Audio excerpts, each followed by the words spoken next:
William Wordsworth ने अपनी कविता the world is too much with in us में लिखा था, दुनिया हमारे लिए बहुत भारी हो गई है।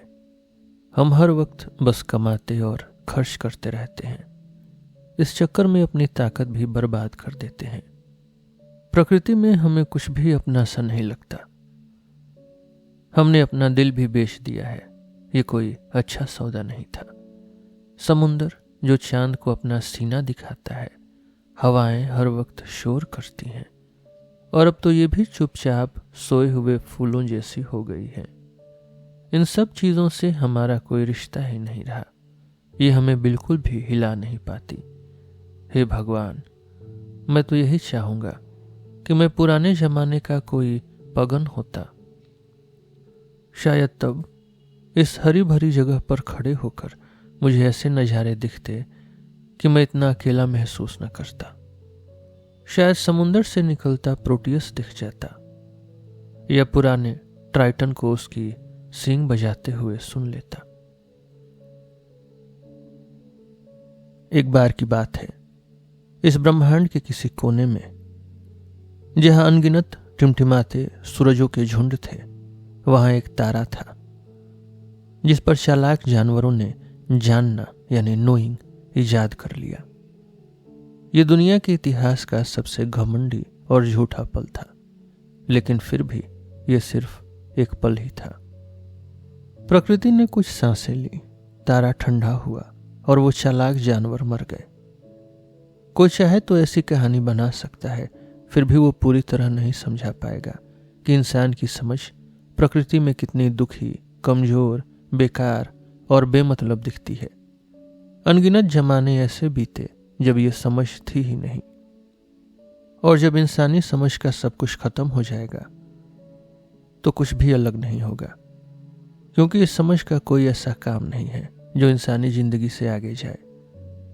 ये बस इंसानों की है, और सिर्फ वही इसे इतना गंभीर मानते हैं जैसे पूरी दुनिया का केंद्र इसमें ही घूमता है।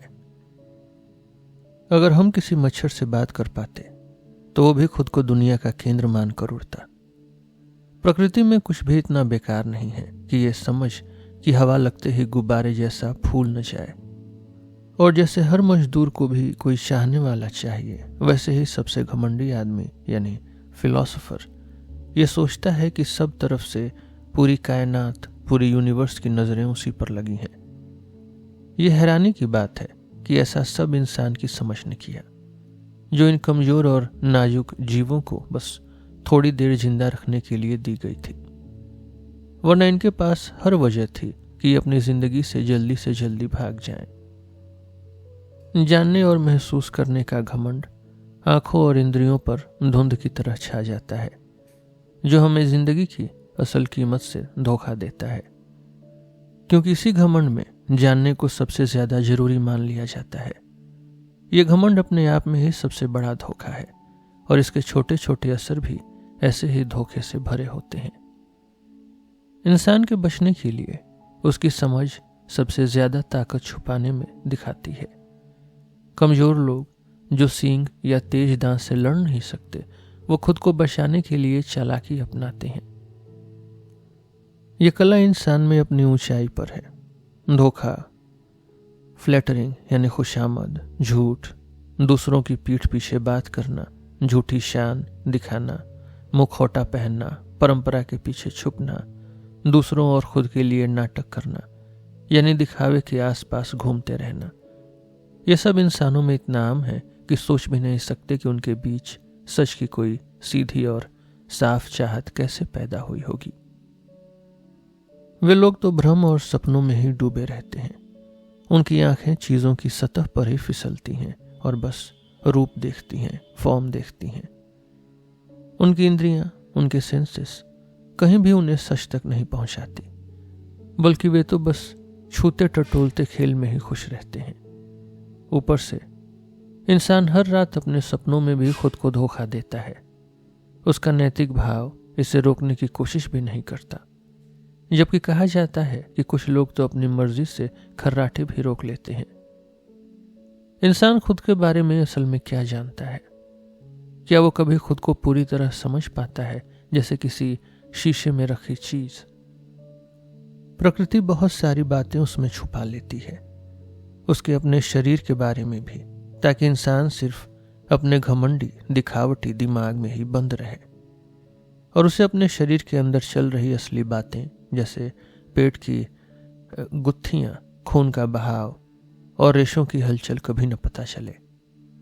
प्रकृति ने इस सब का ताला लगा दिया है और चाबी फेंक दी है। और अगर कभी किसी इंसान में इतनी बड़ी जिज्ञासा आ भी गई कि वो अपने दिमाग की दीवार में झांक ले, तो वो शायद देखेगा कि इंसान का जीवन अजनबी, बेरहम, लालची, कभी न भरने वाले और कभी कभी खूनी चीजों के सहारे टिका है, जैसे कोई सपने में बाघ की पीठ पर लटका हो। ऐसी हालत में सच जानने की चाह इंसान में कहां से आ गई? जब इंसान खुद को दूसरों से बचाना चाहता है तो वो अपनी समझ का ज्यादातर इस्तेमाल छुपाने में करता है, लेकिन साथ ही बोरियत और जरूरत के चलते इंसान समाज में रहना भी चाहता है, लोगों के बीच रहना चाहता है, इसलिए उसे शांति चाहिए। फिर इंसान कोशिश करता है कि सब में झगड़ा कम हो। यहीं से एक समझौता शुरू होता है। अब से कौन सी बात सच मानी जाएगी, उसका एक तरीका बनाता है। यानी चीजों के लिए एक जैसे नाम तय होते हैं और इसी के साथ सच के पहले नियम बनते हैं। यही पहली बार सच और झूठ में फर्क दिखता है। झूठ बोलने वाला वही है जो इन बने बनाए नामों का इस्तेमाल कर गलत बात को सही बना देता है। जैसे वो कहे, मैं अमीर हूं, जबकि सही नाम तो गरीब होना चाहिए। वो पुराने नियमों का गलत इस्तेमाल करता है, नामों को बदल देता है। अगर वो ऐसा सिर्फ अपने लिए और दूसरों का नुकसान करने के लिए करता है तो समाज उस पर भरोसा करना बंद कर देता है और उसे बाहर कर देता है।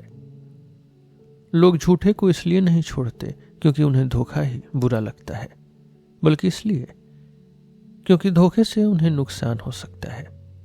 यानी अब भी असली नफरत धोखे से नहीं, बल्कि उसके बुरे नतीजों से है।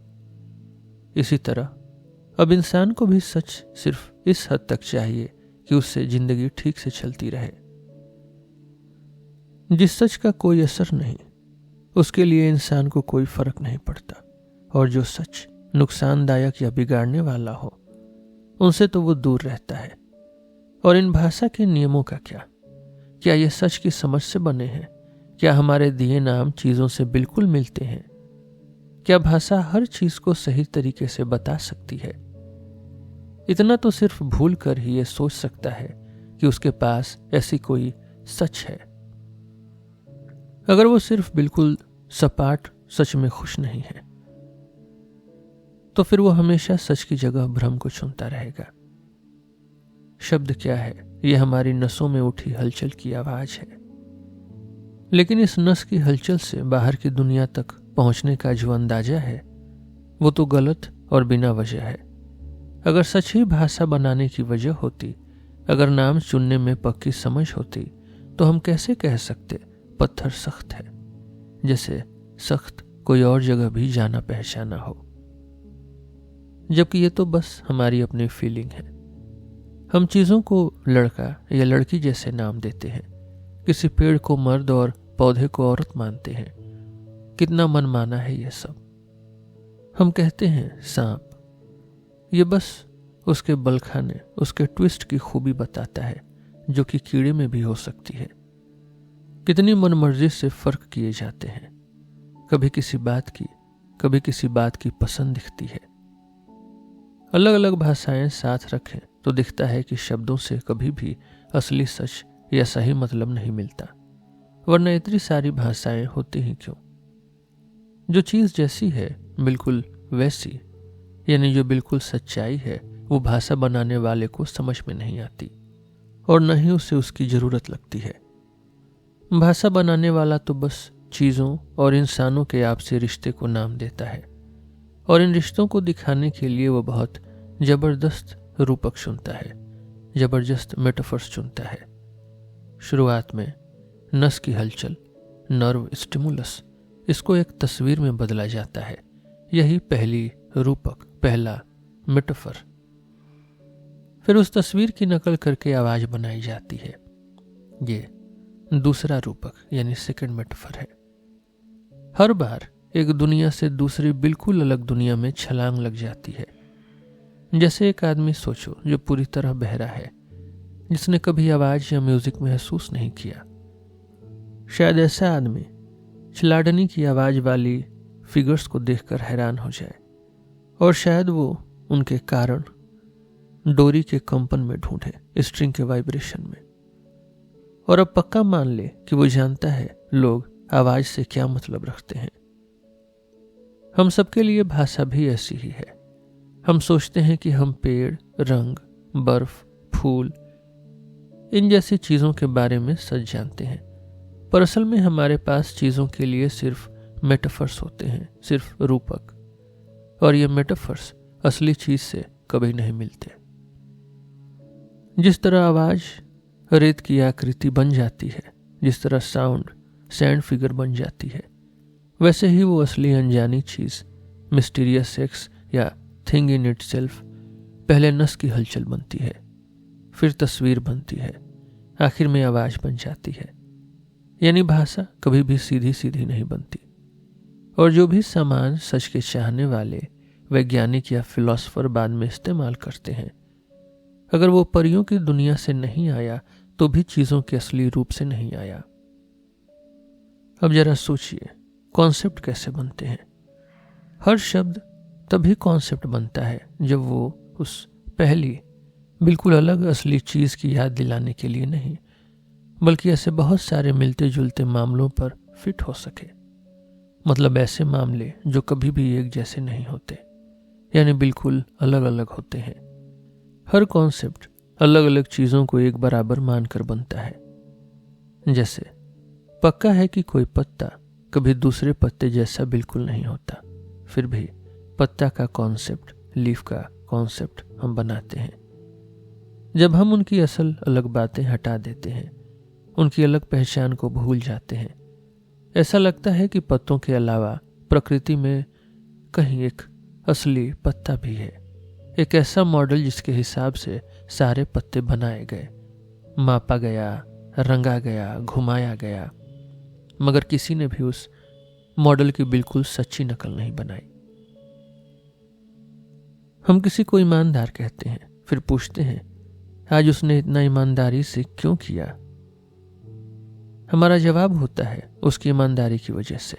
ईमानदारी, ऑनेस्टी, मतलब पत्ता ही पत्तों की वजह है। असल में हमें ईमानदारी नाम की कोई खासियत पता नहीं, पर हम ढेर सारी अलग अलग हरकतों को, उनकी अलग बातें छोड़कर ईमानदार कह देते हैं। आखिर में हम इन्हीं से एक छुपी हुई चीज बना देते हैं, ईमानदारी, ऑनेस्टी। हम कॉन्सेप्ट भी वैसे ही बनाते हैं जैसे शक्ल, असल और अलग चीज को अनदेखा करके। जबकि प्रकृति को कोई शक्ल, कोई फॉर्म, कोई कॉन्सेप्ट, कोई प्रजाति, कोई स्पीसीज नहीं पता। उसे तो बस एक ऐसी एक्स पता है जो हमारे लिए हमेशा छुपी और बताने लायक नहीं है। हमारे लिए भी अलग और प्रजाति, इंडिविजुअल और स्पीसीज का कॉन्ट्रास्ट, इनका फर्क इंसानी नजर से आया है, चीजों के असली रूप से नहीं। लेकिन हम ये भी नहीं कह सकते कि ये फर्क, ये कॉन्ट्रास्ट असली रूप से मेल नहीं खाता, क्योंकि ऐसा कहना भी बिना सबूत है और इसका उल्टा भी बिना सबूत के है। तो फिर सच क्या है? सच कई तरह के मेटाफर्स, नाम बदलने और इंसानी नजर से बनाए गए सोच का एक झुंड है। असल में सच इंसानी रिश्तों का जोड़ है, जिन्हें हमने कविता और भाषण के रंग में खूब बढ़ा चढ़ा दिया है। फिर बहुत वक्त तक एक ही ढंग से बोल बोल कर हमें वो बातें पक्की, नियम वाली और सबको मानने लायक लगने लगी हैं। सच बस वही धोखे हैं जिन्हें हम भूल गए हैं कि ये धोखा है।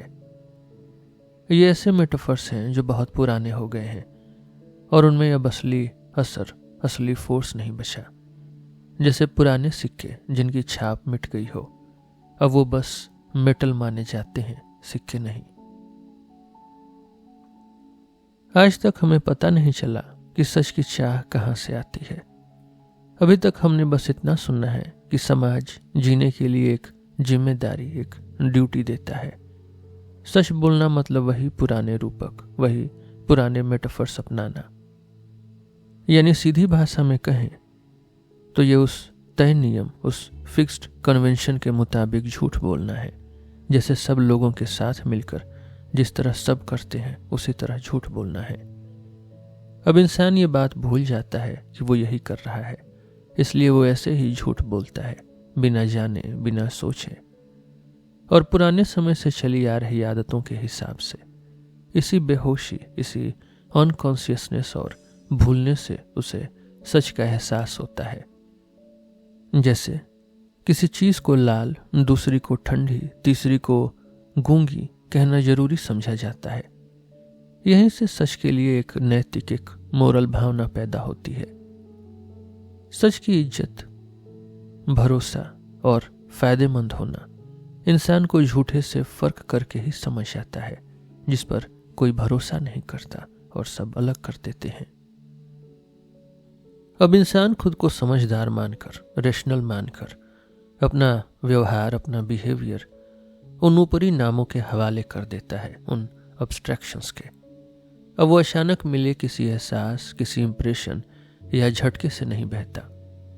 पहले वो इन सब एहसासों को कम रंगीन, ठंडे कॉन्सेप्ट में बदलता है ताकि इन्हीं के सहारे अपनी जिंदगी और चाल चलन चला सके। इंसान को जानवरों से अलग करने वाली चीज यही है कि वो इन मेटाफर्स, इन रूपकों को कॉन्सेप्ट में बदल सकता है और एक तस्वीर को कॉन्सेप्ट बना सकता है। इसी में वो काम मुमकिन है जो पहली सीधी झलक में नहीं हो सकता, सीधी इंप्रेशन में नहीं हो सकता। यानी जाति और डिग्री के हिसाब से एक नया दुनिया का नक्शा बनाना, नए नियम, फायदे, छोटे बड़े और साफ सीमाएं बनाना। यानी पहली असली झलक, यानी इमीडिएट वर्ल्ड के सामने अब एक और दुनिया खड़ी हो जाती है जो ज्यादा पक्की, ज्यादा सबकी यानी यूनिवर्सल, ज्यादा जानी पहचानी और ज्यादा इंसानी लगती है। हर देखने का रूपक, हर देखने का परसेप्चुअल मेटाफर अलग होता है, कभी भी दोबारा वैसा नहीं होता। इसलिए उसे किसी श्रेणी, किसी क्लासिफिकेशन में नहीं डाल सकते। लेकिन कॉन्सेप्ट का पूरा मकान एकदम नियम से चलता है, जैसे रोम की कब्रगाह की कतारें। जो लॉजिक में वही ठंडक और ताकत है जो मैथमेटिक्स में मिलती है। जिसने भी ये लॉजिक की ठंडी हवा महसूस की वो ये मानना मुश्किल पाएगा कि कॉन्सेप्ट जो सूखा, चौकोर और पासे की तरह इधर उधर रखा जा सकता है, असल में बस एक मेटाफर का बचा खुचा हिस्सा है। और मेटाफर वाली धोखाधड़ी हर कॉन्सेप्ट की या तो माँ है या दादी। पर इस कॉन्सेप्ट वाले जुए में सच का मतलब है हर पासा तय ढंग से चलाना, उसके निशान ठीक गिनना, सही कैटेगरी बनाना और कभी भी जाति और क्लास के नियम को नहीं तोड़ना। जैसे रोम और एत्रुकन्स आसमान को सीधे सीधे मैथमेटिक्स की लाइनों में बांटते थे और हर हिस्से में एक भगवान को रख देते थे, वैसे ही हर समाज अपने ऊपर एक ऐसे ही कॉन्सेप्ट की दुनिया बना लेता है और अब उसे लगता है कि हर कॉन्सेप्ट के भगवान को उसी के हिस्से में ढूंढना चाहिए। यहाँ इंसान की बनाई ये चीज देखी जा सकती है कि वो कितनी मुश्किल चीजों को एक कमजोर बुनियाद पर खड़ा कर देता है, जैसे पानी पर मकान बना दिया हो। मगर ऐसी बुनियाद पर उसकी पूरी बनावट मकड़ी के जाले जैसी होनी चाहिए, इतनी हल्की कि लहरों के साथ चल सके और इतनी मजबूत कि हवा से बिखर न जाए। इंसान बनाने यानी कंस्ट्रक्शन के मामले में बहुत आगे है। मक्खी जो मोम इकट्ठा करती है उसी से छत्ता बनाती है, लेकिन इंसान तो बहुत हल्की फुल्की सोच से बनाता है जो उसे खुद ही अपने अंदर से तैयार करनी पड़ती है। इस बात में इंसान की तारीफ बनती है, लेकिन इसकी वजह उसकी सच या चीजों को असली रूप में जानने की चाह नहीं है। अगर कोई झाड़ी के पीछे कुछ छुपाता है, फिर वहीं जाकर उसे ढूंढता है और मिल भी जाता है, तो इसमें खोज या पाने जैसी कोई बड़ी बात नहीं है। इसी तरह इंसान जब सच ढूंढता है तो रीजन के दायरे में बस यही होता है। अगर मैंने खुद ही जानवरों की डिफिनीशन बना ली और फिर ऊंट को देखकर कहा देखो ये जानवर है, तो मैंने एक सच ढूंढ निकाला। लेकिन यह सिर्फ इंसानी नजर से सच है। इसमें ऐसा कुछ भी नहीं जो असल में हमेशा और हर जगह सच हो। असल में ऐसी सच्चाइयों की खोज करने वाला इंसान सिर्फ ये चाहता है कि पूरी दुनिया को इंसान जैसा बना दे। वो दुनिया को इंसान के जैसा समझना चाहता है और सबसे ज्यादा वो इसी में संतुष्ट हो जाता है। जैसे एस्ट्रोलॉजर मानते थे कि तारे भी इंसान के लिए हैं, खुशी और गम से जुड़े हुए हैं, वैसे ही सच खोजने वाला इंसान पूरी दुनिया को इंसान से जोड़कर देखता है। पूरी कायनात, पूरी यूनिवर्स को मानो एक ही इंसान की गूंज बना लेता है। हर जगह इंसान की तस्वीर देखता है। वो इंसान को हर चीज का पैमाना बना लेता है, पर इसी में फिर से वही गलती कर देता है कि उसे लगता है ये चीजें उसके सामने बिल्कुल साफ साफ रखी हैं। वो ये भूल जाता है कि जो पहली रूपक, जो परसेप्चुअल मेटाफर्स हैं, वो बस मेटाफर्स हैं और उन्हें सच मान लेता है। इंसान तभी चैन, सुरक्षा और बराबरी से रह सकता है जब वो इस असली metaphor, primitive world of metaphor को भूल जाए। वो जो भी सच्चाई मानता है वो बस पुरानी कल्पनाओं की जम गई तस्वीरें हैं जिन्हें वो बिल्कुल पक्का मान लेता है। जैसे ये सूरज, ये खिड़की, ये मेज सच में असली है। मतलब इंसान तभी आराम से रह सकता है जब वो भूल जाए कि वो खुद भी एक कलाकार है।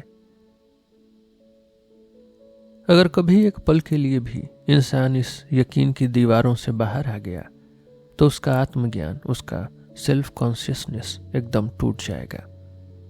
ये मानना भी उसके लिए बहुत मुश्किल है कि कोई कीड़ा या चिड़िया दुनिया को बिल्कुल अलग तरह से देखती है और किसकी नज़र सही है, इसका सवाल ही बेकार है, क्योंकि यह तय करने का कोई तरीका ही नहीं है। असल में सही नज़र मतलब चीज को पूरी तरह वैसा ही देखना, ये अपने आप में इम्पॉसिबिलिटी है, नामुमकिन है। क्योंकि दो बिल्कुल अलग चीजों जैसे इंसान और चीज के बीच कोई सीधा रिश्ता, कोई सच्चाई, कोई सीधी पहचान नहीं हो सकती। हाँ, बस एक तरह का सुंदर रिश्ता हो सकता है, एक एस्थेटिक रिलेशन। मतलब एक इशारे जैसा बदलाव, सजेस्टिव ट्रांसफरेंस, जैसे कोई अजनबी भाषा में हकलाती अनुवाद हो। इसके लिए भी एक आजाद बनावटी ताकत चाहिए। दिखाई देना यानी अपीयरेंस शब्द में बहुत फिसलन है, इसलिए मैं इसे बचाता हूं। क्योंकि ऐसा नहीं है कि चीजों का असली रूप हमें रोज की दुनिया में दिखता है। अगर कोई चित्रकार बिना हाथों के अपने मन की तस्वीर को गाने में कहना चाहे तो भी वो असली बात ज्यादा अच्छे से बता देगा जितना ये रोज की दुनिया बताती है। यहां तक कि नस, नर्व स्टिमुलस और उसके बनाए गए चित्र के बीच कोई पक्का रिश्ता भी नहीं होता। जब एक ही तस्वीर करोड़ों बार बन चुकी हो और पीढ़ी दर पीढ़ी लोगों तक पहुंच चुकी हो और हर बार हर इंसान के लिए एक ही मौके पर वही तस्वीर सामने आए, तो आखिर में वो तस्वीर सबके लिए एक जैसा मतलब लेने लगती है, जैसे वो अकेली जरूरी तस्वीर हो या असली नस की हलचल और बनी हुई तस्वीर के बीच सीधा रिश्ता हो। इसी तरह अगर कोई सपना हमेशा एक जैसा आता रहे तो वो भी असलियत जैसा ही लगेगा, लेकिन किसी मेटाफर का बार बार जम जाना या पक्का हो जाना ये नहीं दिखाता कि वो जरूरी है, वो नेसेसरी है या बस उसी का कोई मतलब है। ऐसी बातों को जानने वाला हर इंसान जरूर ऐसे आइडियलिज्म, ऐसे आदर्शवाद पर शक करता है, मिसट्रस्ट करता है, जैसे ही वो जल्दी समझ जाता है कि नेचर के नियम हमेशा टिके हर जगह और कभी कभी गलत भी हो सकते हैं। उसने मान लिया है कि जितना हम देख सकते हैं, चाहे दूरबीन से आसमान देखें या माइक्रोस्कोप से नीचे, सब कुछ सुरक्षित, सिक्योर, पूरा, इन्फिनिट, नियम से और बिना किसी खाली जगह के है। विज्ञान इस खोज में हमेशा खोदता रहेगा और जो चीजें निकलेंगी वो आपस में मिलेंगी, एक दूसरे का विरोध नहीं करेंगी। ये सब कल्पना की चीज नहीं लगती, क्योंकि अगर ऐसा होता तो कहीं ना कहीं हमें भ्रम, हमें इल्यूजन और हकीकत यानी रियलिटी का फर्क दिख जाता। इसके उलट सोचिए, अगर हम सबकी महसूस करने की ताकत अलग अलग होती, कभी किसी को चीजें चिड़िया की तरह, कभी कीड़े की तरह या कभी पौधे की तरह दिखती, या एक को कोई हलचल लाल दिखती, दूसरे को नीली, तीसरे को वही हलचल आवाज जैसी लगती, तो कोई भी प्रकृति के, कोई भी नेचर के ऐसे नियम की बात नहीं करता। फिर नेचर को सब अपनी अपनी नजर से ही समझते। असल में हमारे लिए नेचर का नियम क्या है, हम उसे खुद में नहीं जानते, बस उसके असर को, और जो नियमों के साथ जुड़े हुए हैं, जो खुद भी बस रिश्तों का जोड़ है। इसलिए ये सारे रिश्ते, ये सारे रिलेशंस हमेशा दूसरे रिश्तों की तरफ जाते हैं और अपने आप में हमें कभी समझ नहीं आते। हम इन नियमों के बारे में जो भी जानते हैं वो सब हमने खुद ही उसमें डाला है, जैसे समय, जगह, टाइम, स्पेस, और इनके आधार पर आगे पीछे होना और गिनती का रिश्ता। नेचर के नियमों में जो भी अजीब लगता है, जो भी हमें हैरान करता है और जिसकी हमें वजह चाहिए, या जो आदर्शवाद, जो आइडियलिज्म पर शक करने पर मजबूर करता है, यह सब सिर्फ और सिर्फ हमारे बनाए समय और जगह, हमारे बनाए टाइम और स्पेस के मैथमेटिकल नियमों में है। हम इन्हें अपने अंदर से वैसे ही बनाते हैं जैसे मकड़ी जाला बनाती है। अगर हमें हर चीज को इन्हीं नियमों में समझना है तो इसमें हैरानी की बात नहीं कि हर चीज में हम यही नियम देखते हैं। हर चीज में गिनती के नियम होते हैं और सबसे चौंकाने वाला भी वही गिनती ही है। नियम से चलने वाली सारी बातें, जैसे तारों की चाल या केमिकल चीजें, असल में वही बातें हैं जो हम खुद ही चीजों में डालते हैं। मतलब हम खुद को ही इस तरह इम्प्रेस करते हैं। इसके साथ ये भी सच है कि हमारे अंदर शुरू होने वाली हर एहसास, हर सेंसेशन पहले से ही इन्हीं नियमों में बंधी होती है, और मेटाफर बनाने की कला इन्हीं फॉर्म्स, इन्हीं रूपों के चलते पॉसिबल है। अगर हम मेटाफर से कोई नया कॉन्सेप्ट बना सकते हैं तो वो बस इन्हीं असली नियमों की मजबूती की वजह से है। यानी ये कॉन्सेप्ट्स समय, जगह और गिनती के रिश्तों की नकल है जो मेटाफर्स की दुनिया में ही चलती है। हमने देखा है कि शुरू में भाषा ही कॉन्सेप्ट बनाने का काम करती है, बाद में यही काम विज्ञान संभाल लेता है। जैसे मक्खी एक साथ छत्ता बनाती है और उसमें शहद भरती है, वैसे ही विज्ञान लगातार कॉन्सेप्ट्स के इस बड़े मकान पर काम करता रहता है जो हमारे देखे हुए अनुभवों का कब्रिस्तान है। ये हमेशा नए नए ऊंचे ऊंचे हिस्से बनाता रहता है, पुराने हिस्सों को दुरुस्त रिनोवेट करता है और पूरी कोशिश करता है कि इस बड़े ढांचे को पूरा भर दे और इसमें पूरी असली दुनिया यानी इंसानी नजर को ठीक से बैठा दे।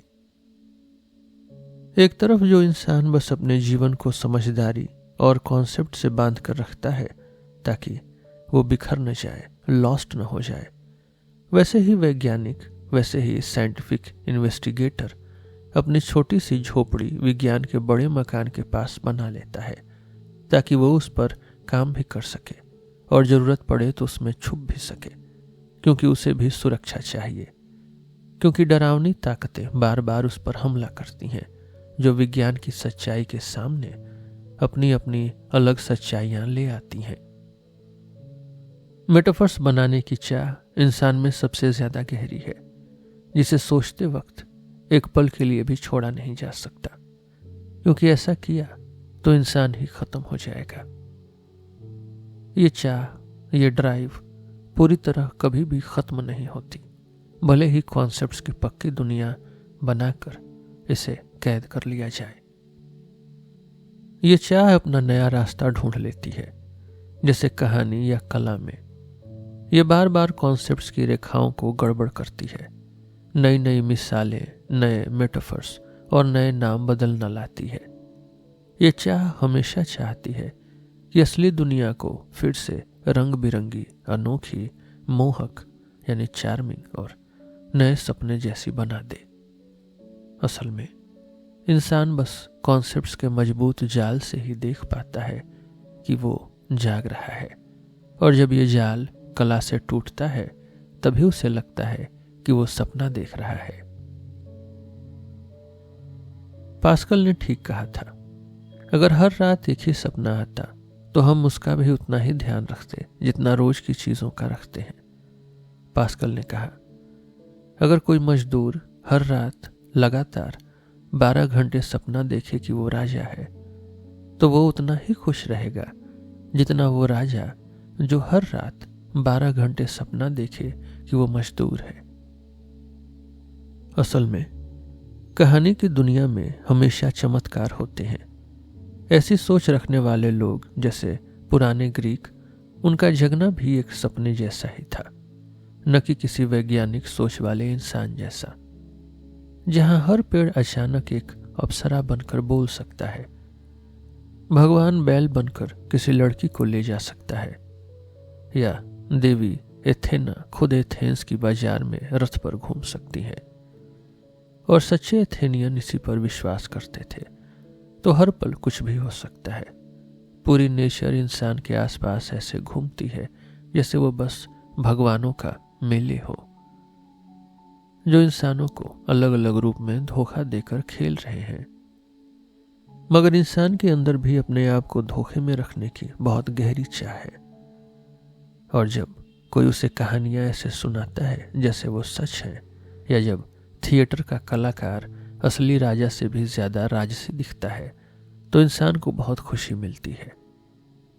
जब तक धोखा देने में किसी का नुकसान नहीं, तब तक ये समझ बिल्कुल आजाद है, अपनी गुलामी से बाहर है और अपनी असली खुशी मना रहा है। वो कभी इतने जोश, इतना समृद्ध, इतना रिचर, इतना घमंडी, इतना होशियार और इतना साहसी नहीं होता। रचनात्मक खुशी यानी क्रिएटिव प्लेजर के साथ वो मेटाफर्स को उलझा देता है, बड़े बड़े कॉन्सेप्ट्स की सीमाओं को बदल देता है। जैसे नदी को कहता है वो चलता रास्ता जिस पर इंसान वैसे ही चलता है जैसे वो पैदल चलता है। अब समझ ने अपनी गुलामी का टोकन फेंक दिया है। कई बार ये समझ उदासी के साथ किसी गरीब इंसान को जीने का रास्ता और तरीके दिखाने की कोशिश करती है, जैसे कोई नौकर अपने मालिक के लिए शिकार ढूंढता है। लेकिन अब ये खुद मालिक बन गई है और गरीबी वाला चेहरा मिटा देती है। पहले जैसा था उसके मुकाबले अब जो भी करती है उसमें छुपाव की झलक है, जैसे पहले सब कुछ झूठा था। अब आजाद समझ इंसान की जिंदगी की नकल करती है, लेकिन उससे अच्छा मानती है और इससे पूरी तरह खुश दिखती है। वो कॉन्सेप्ट्स की बड़ी इमारत जिसे नीडी मैन यानी जरूरतमंद इंसान सारी उम्र थामे रहता है, बस एक तख्ता और खिलौना है, आजाद समझ के सबसे खतरनाक खेल के लिए। जब ये समझ उस ढांचे को तोड़ती है, उस फ्रेमवर्क को जब ये इंटेलेक्ट तोड़ती है, उसे उलझा देती है या उसे मजाक में फिर से जोड़ देती है, अजनबी चीज़ों को जोड़ देती है और करीबी चीज़ों को अलग कर देती है, तो ये दिखाती है कि अब उसे इन झूठे सहारों की ज़रूरत नहीं। अब वो कॉन्सेप्ट से नहीं, सीधे अपने एहसास, अपने इंट्यूशन से चलेगी। इन एहसासों, इन इंट्यूशन से कॉन्सेप्ट्स की दुनिया में कोई सीधा रास्ता नहीं है। इन एहसासों के लिए कोई शब्द नहीं है। इंसान इन्हें देखता है तो चुप हो जाता है या अजीब मेटाफर्स और नए कॉन्सेप्ट्स में ही बोल पाता है। वो ऐसा इसलिए करता है ताकि पुराने कॉन्सेप्ट्स को तोड़कर कम से कम अपनी ताजगी को क्रिएटिवली ढंग से दिखा सके। कुछ दौर ऐसे होते हैं जहां समझदार इंसान, जहां रेशनल मैन और इंट्यूटिव मैन यानी एहसास वाला इंसान साथ साथ होते हैं। एक एहसास से डरता है, दूसरा कॉन्सेप्ट्स को तुच्छ समझता है। दूसरा यानी इंट्यूटिव भी उतना ही बेढंगा है, उतना ही इरेशनल है जितना पहला यानी रेशनल इंसान के अंदर कला नहीं है। दोनों ही जिंदगी पर राज करना चाहते हैं। रेशनल अपने फायदे को समय रहते समझकर, सोच समझ, सावधानी और नियम से, इंट्यूटिव इन जरूरतों को अनदेखा करके, जैसे कोई खुशी से भरा नायक, कोई ओवरजॉयड हीरो, और सिर्फ उसी जिंदगी को असली मानता है जो खूबसूरती और भ्रम में छुपी है। जब भी, जैसे कभी पुराने ग्रीस में हुआ, एहसास वाला इंसान यानी इंट्यूटिव मैन अपने औजार से, अपने वेपन से दूसरे को हरा देता है, तो फेवरेबल सर्कमस्टेंसेस में कोई कल्चर बन सकती है और कला को जिंदगी में असली राज मिल सकता है। ऐसी जिंदगी के हर रूप में, हर मैनिफेस्टेशन में यही छुपाव, जरूरत से मुंह मोड़ना, मेटाफोरिकल की चमक और कुल मिलाकर धोखे का असर मिलता है। न घर, न चाल ढाल, न कपड़े, न घड़े ऐसे लगते हैं कि उन्हें किसी जबरदस्ती के कारण बनाया गया है। ऐसा लगता है जैसे ये सब बस खुशी, ऊंचा आनंद और मजाक में गंभीरता दिखाने के लिए बनाए गए हैं। जो इंसान कॉन्सेप्ट्स और सोच से चलता है वो बस मुश्किलों से बचता रहता है, पर कभी खुद के लिए खुशी नहीं ले पाता। जब वो दर्द से बचने की पूरी कोशिश करता है, तब वही एहसास वाला इंसान, वही इंट्यूटिव मैन जो कल्चर के बीच खड़ा है, अपनी समझ, अपनी इंट्यूशन से खुशियों, आशा यानी चीयर और छुटकारे की फसल काटता है। साथ ही साथ बुरे वक्त में भी खुद को बचा लेता है।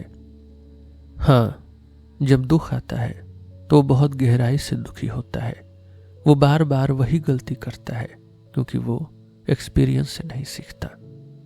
जब वो दुखी होता है तो उतना ही इरेशनल हो जाता है जितना वो खुशी में होता है। वो जोर से रोता है और कोई उसे चुप नहीं करा सकता। पर वही सोच वाला इंसान, वही स्टोइकल मैन जो एक्सपीरियंस से सीखता है और कॉन्सेप्ट्स के हिसाब से चलता है, उसी मुश्किल में बहुत अलग असर महसूस करता है। ये इंसान जो आम दिनों में बस सच्चाई, सच, धोखे से आज़ादी और अचानक आने वाले खतरे से बचाव चाहता है, अब मुसीबत में धोखे का उस्ताद, धोखे का, डिसेप्शन का मास्टरपीस बन जाता है। जिस तरह दूसरा यानी इंट्यूटिव इंसान खुशी में करता है, ये वाला दुख में करता है। उसके चेहरे पर कभी भी इंसानी झलक नहीं दिखती, बल्कि एक सजीला, एक डिग्निफाइड, बिल्कुल बराबर मास्क होता है। वो न रोता है, न उसकी आवाज बदलती है। अगर कोई असली तूफान उसके ऊपर गुजरता है तो वो अपने कोट में लिपट जाता है और धीरे धीरे वहां से निकल जाता है।